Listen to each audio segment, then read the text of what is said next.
Hello বন্ধুরা, কেমন আছেন? আজ একটু ভিডিও দিতে দেরি হয়ে গেছে। আর এই যে আজকে বাড়িতে বানিয়েছি রুটি দিয়ে তৈরি ম্যাগি। খেতে কিন্তু দারুণ, বাচ্চা বড় সবার টিফিনেই কিন্তু ভালো লাগবে। এই যে একটা রুটি নিয়ে নিয়েছি, সেটা বাসি রুটি হোক বা আজকে সকালের রুটি হোক, যে কোনো একটা রুটি নিয়ে নেবেন। রুটিটা নিয়ে এইভাবে গুটিয়ে এইভাবে ছুরি দিয়ে এইভাবে কেটে নেবেন। দেখুন কিভাবে কাটছি, এভাবে কেটে নেবেন যতটা আপনারা মানে সরু পাতলা করতে পারবেন ততটা। তারপরে এইভাবে এই যে কাটাগুলো একটু খুলে নিচ্ছি।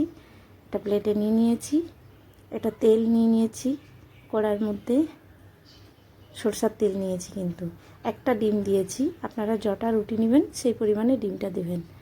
আর এই যে গোলমরিচে একটু লবণ দিয়ে দিলাম, একটু হালকা করে ডিমের ভুজিয়াটা তৈরি করে নিচ্ছি। আবার কড়াইয়ে তেল নিয়ে নিলাম, ডিমটা তুলে সবজি দিয়েছি, গাজর একটু হাফের হাফ, একটু আলু দিয়েছি আর ক্যাপসিকাম, 3 রকমের সবজি নিয়েছি। আপনারা আপনাদের মতন করে সবজি নিয়ে নিতে পারেন।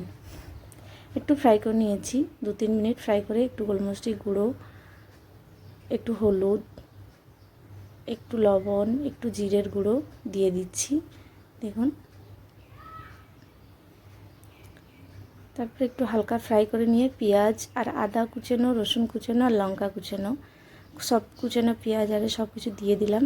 একটু ফ্রাই করে দিয়ে দিলাম ওই যে রুটিটাকে যে ছুরি দিয়ে কেটে নিয়েছিলাম পিস পিস করে, হালকা যতটা আপনারা পাতলা করতে পারেন। তো বেশি পাতলা করলে ভেঙে যায় রুটি দিয়েটা, তাই এইভাবে করে নিয়েছি। খেতে কিন্তু দারুণ, বাচ্চা বড় সবার টিফিনেই কিন্তু দারুণ লাগে।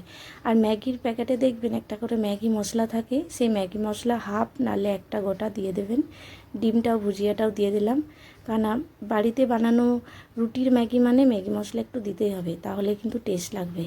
আর টেস্টটা সত্যিই খুব ভালো। এটা বাচ্চা বড় সবার পক্ষেই খাওয়া ভালো, খাওয়া খারাপ না, বাড়িতে বানানো যেহেতু। আর সত্যিই খুব সুন্দর খেতে হয়, একবার বানিয়ে দেখবেন। আর খেতেও কিন্তু খুব সুন্দর, টেস্টও খুব সুন্দর। একটু ধনেপাতা উপরে দিয়ে দিয়েছি, আমার ছেলে টিফিন নিয়ে যেতে খুব ভালোবাসে। নমস্কার, ভালো থাকবেন।